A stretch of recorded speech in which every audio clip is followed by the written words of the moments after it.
Welcome to science classes.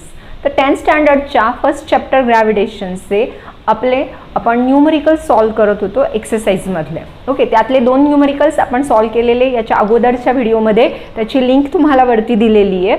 आणि जे आधीचे सॉल्ड एक्झाम्पल्स होते त्याची लिंक डिस्क्रिप्शन बॉक्समध्ये दिलेली आहे, त्याचा अभ्यास करा. ओके, तर आजच्या लेक्चरमध्ये आपण पुढचे काही न्यूमरिकल्स बघणार आहोत.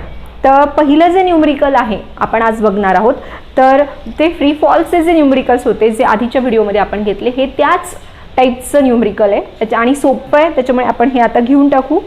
क्वेश्चन 5E एक्झाम्पल बघा. Question 5E.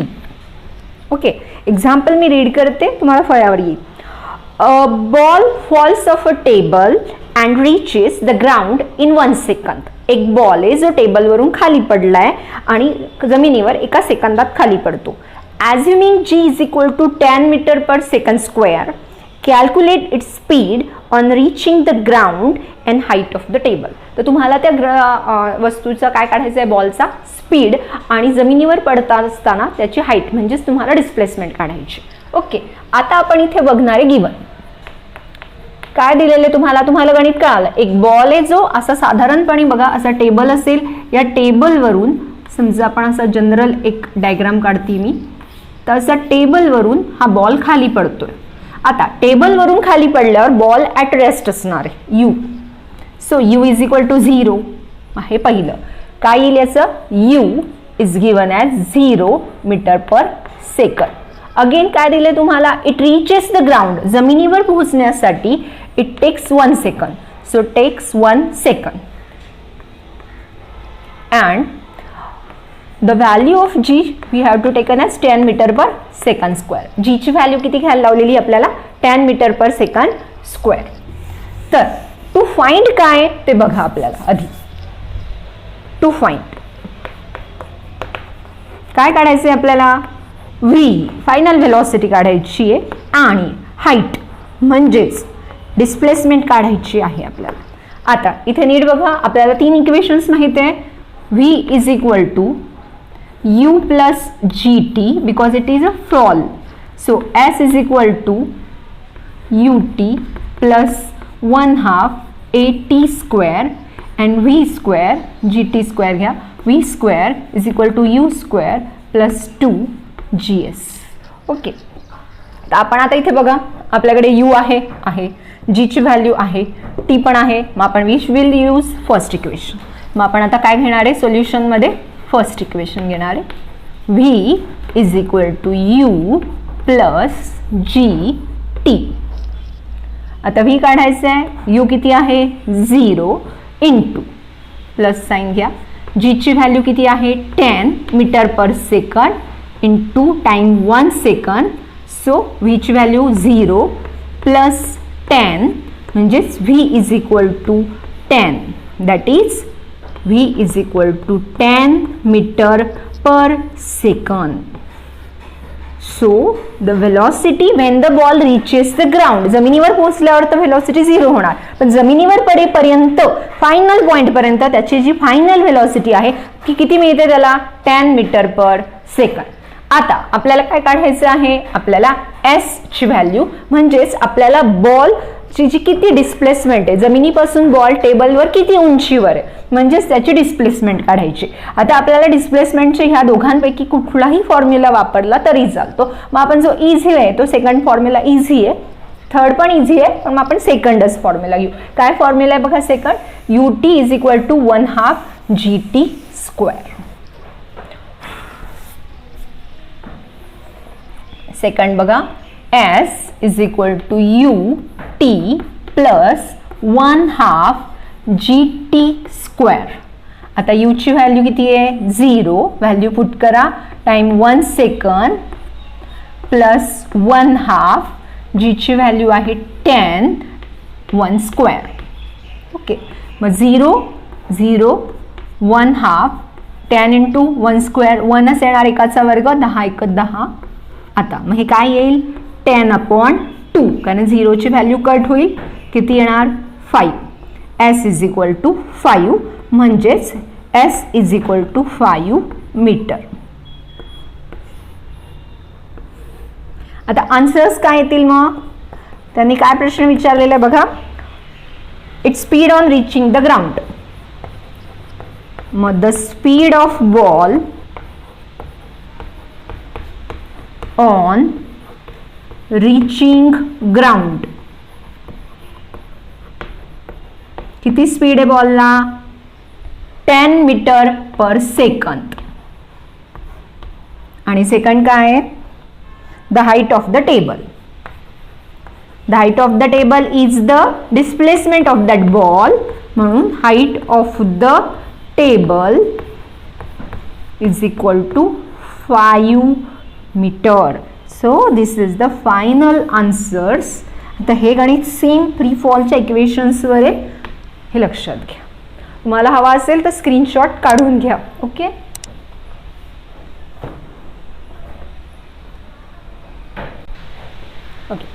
तर question 5B.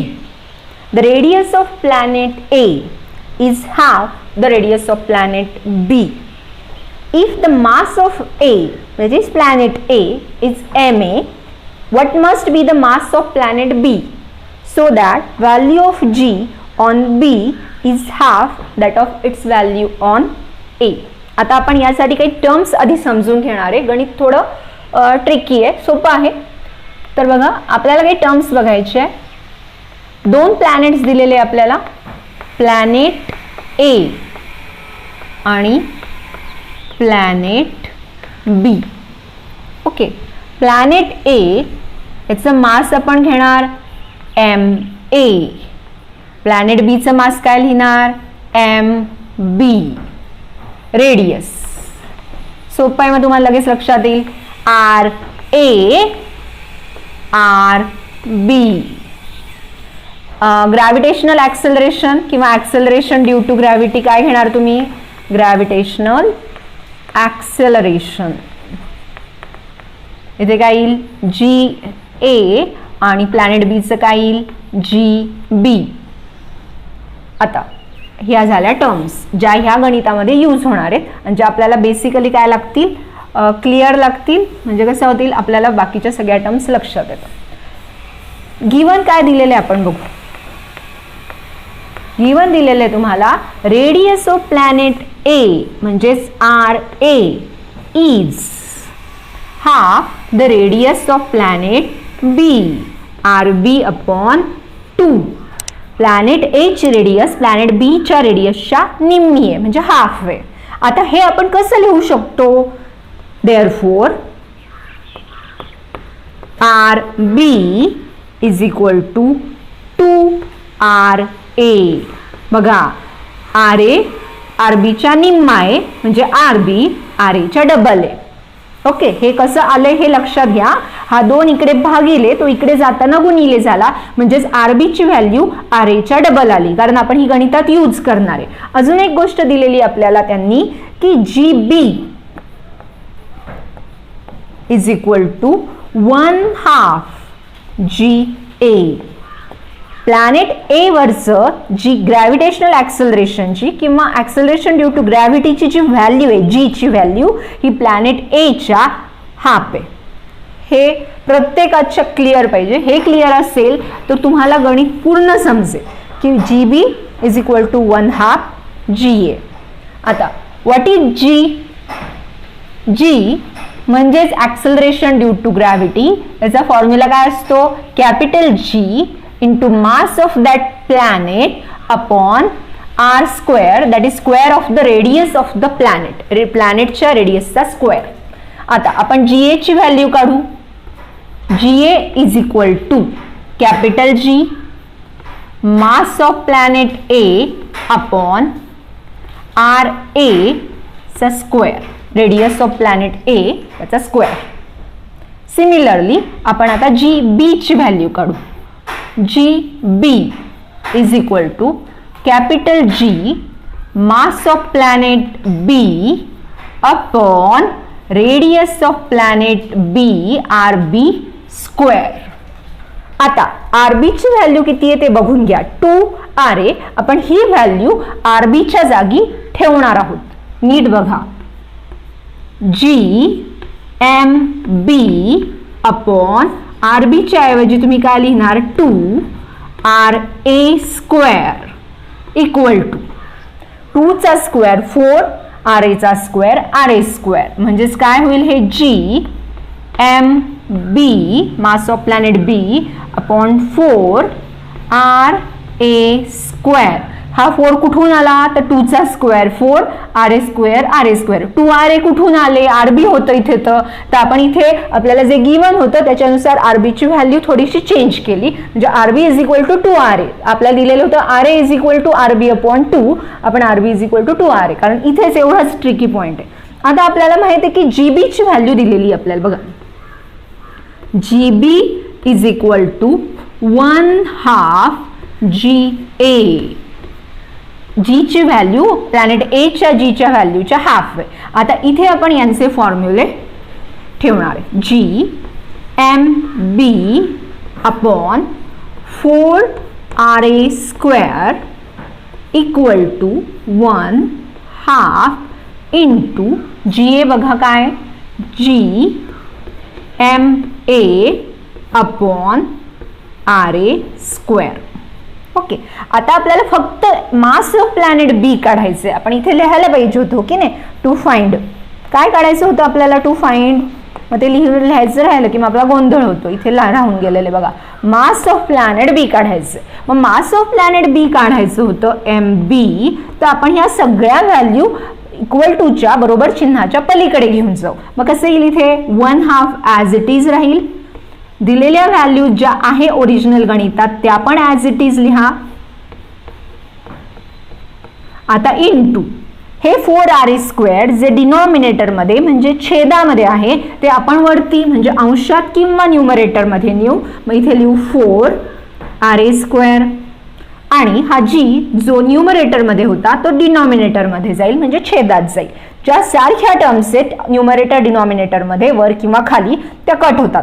G cut same term आहे RA स्क्वेअर कट. आता या 2 ने या 4 ला भाग जातो 2 1 जा 2 2 2 जा 4 बेदुने 4. मग काय उरतं इथे फक्त MB is equal to 2MA. Mass of planet B is twice the mass of planet A. Planet A चा मास B चा मास A च्या डबल आहे. ओके हे गणित तुम्हाला समजलेलं असेल. गणित फार फार इझी आहे. फक्त ह्या टर्म्स कशा वापरायच्या एवढं तुम्हाला समजलं पाहिजे. तुम्ही गणिताचा स्क्रीनशॉट घेऊ शकतात आणि काही प्रॉब्लेम असला ह्या गणितामध्ये तर कमेंट करा.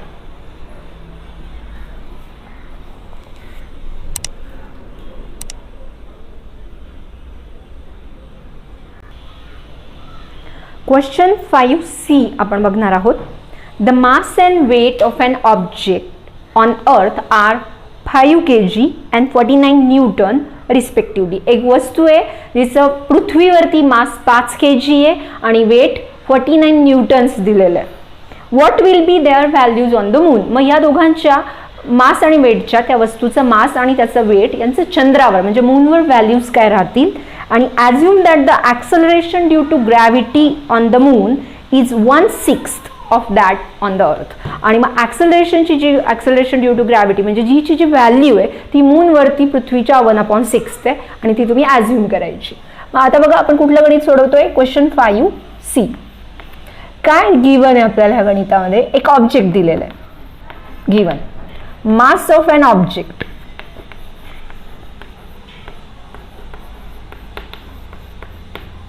M किती दिलंय तुम्हाला 5 kg आणि weight of that object mass of an object on the earth दिले तुम्हाला. मग ऑन द अर्थ आणि weight of the object on the अर्थ.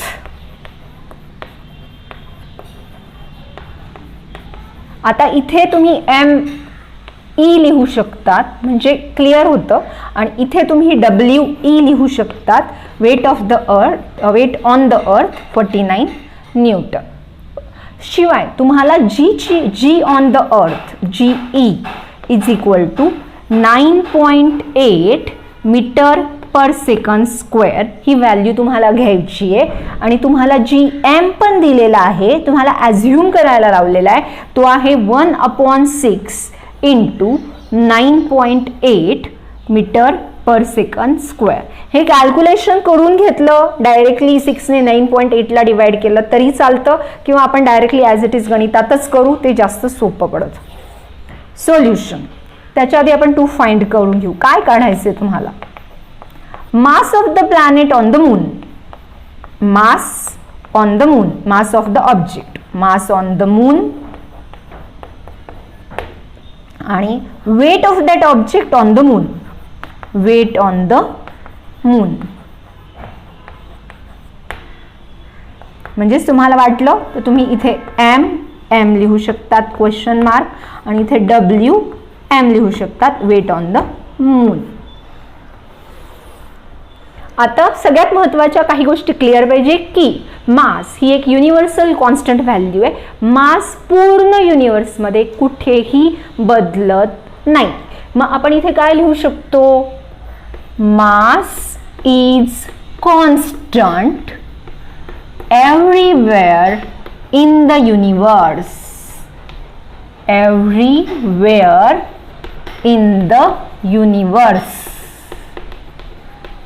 मास युनिवर्स मध्ये सगळीकडे कॉन्स्टंट असतं, आणि म्हणून therefore mass on moon is equal to mass on earth, म्हणजेच किती येणार? 5 kg. त्या वस्तूचं पृथ्वी आणि चंद्रावरती वस्तुमान म्हणजेच मास सेम राहणार आहे. मासमध्ये काहीही बदल होणार नाही. आता राहिला वेटचा प्रश्न. आता वेटचा फॉर्म्युला असतो weight is equal to mass into acceleration due to gravity, mg. हा वेटचा फॉर्म्युला आहे. ओके, मग आता तुम्हाला काढायचं WM. मग WM इज इक्वल टू काय येईल? m into GM. आता GM ची व्हॅल्यू तुम्ही बघितली आहे. GM ची व्हॅल्यू मास तर तुमच्याकडे आहे, मास किती आहे? 5 इंटू GM ची व्हॅल्यू किती आहे? 1/6 इंटू 9.8. मग आता तुम्ही 9.8 आणि 5चं काय करा? मल्टिप्लिकेशन करा. किती येईल ते बघा. आता इथे आपण करून बघू. 9.8 इंटू 5, 8 5 40, 8 पंचे 40, 9 पंचे 45 आणि 4 49. किती येईल? 49 डिवायडेड बाय 6. समजते तुम्हाला? हे जास्त सोपं पडतं आणि व्हॅल्यू करेक्ट येतात. मग आता 49ला 6ने डिवाइड करायला लागेल आपल्याला. 49 डिवायडेड बाय 6. 6 8 जा 48, 6 8 48. एक उरतो, पॉइंट घ्या कारण आता खाली कमी संख्या आहे. 10, 6 1 जा 6, 4 0, 6 6 जा 36. परत 4च येणार आहे, रिकरिंग नंबर येणार आहे. म्हणजे काय व्हॅल्यू येईल? Weight on the moon is equal to 8.166. म्हणजेच तुम्ही ही व्हॅल्यू काय लिहू शकतात? 8.17 न्यूटन. बघा व्हॅल्यू चेक करा. मग आता तुम्हाला वेट ऑन द मून कळालं. मग आन्सर काय लिहिणार तुम्ही? मास ऑन मून किती आलं तुमचं? Mass of an object on the moon is equal to same येणार, मास चेंज होत नाही, 5 kg. आणि वेट किती आलं? Weight on the moon is equal to 8.17 newton. आता याचा तुम्ही स्क्रीनशॉट घ्या, पण मी याच्यासारखं एक सेम गणित क्वेश्चन बँकमध्ये आलेलं आहे, त्याचा फक्त मी तुम्हाला एक्सप्लेन करते म्हणजे तुम्हाला ते सॉल्व करते.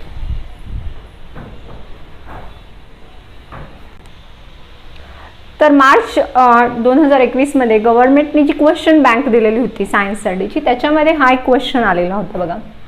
तर क्वेश्चन काय? तर complete the following chart regarding the weight and mass of an object. एका ऑब्जेक्टचं मास आणि वेट दिलेलं आहे अर्थवरती आणि मूनवरती, आणि तुम्हाला हा एक चार्ट आहे जो कम्प्लीट करायचा आहे. तर काय दिलेलं आहे बघा तुम्हाला?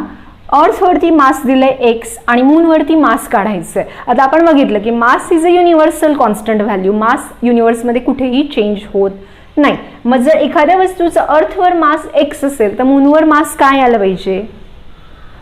एक्स. सेम. ओके.